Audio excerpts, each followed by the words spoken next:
In the equity quadrant today, definitely a weak day, but the Nasdaq led everything down.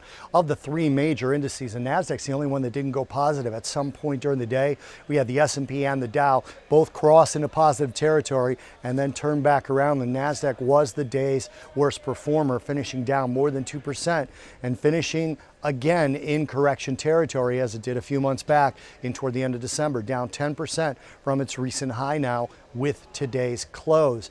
Technology probes are part of the reason the Nasdaq got hit so hard. Reports say that the FTC, that's the Federal Trade Commission, is now going to be looking into antitrust violations from companies like Facebook, which would lead into companies like Google. They've been under pressure from regulators, not direct pressure, but implied pressure for quite some time on some of the privacy breaches.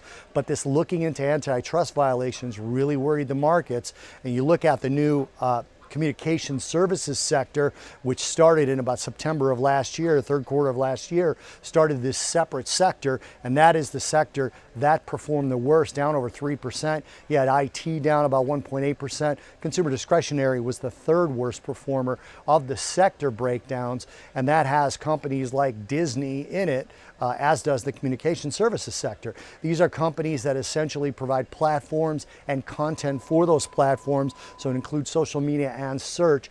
Amazon, Facebook, Google, all of those getting hit pretty hard on the story, which was really focused on Facebook, but pushed the overall tech sector down. Again, the Nasdaq was the only one of the three major indices that did not turn positive at some point today. It wasn't a huge volume day, but that Nasdaq leading down and getting into correction territory could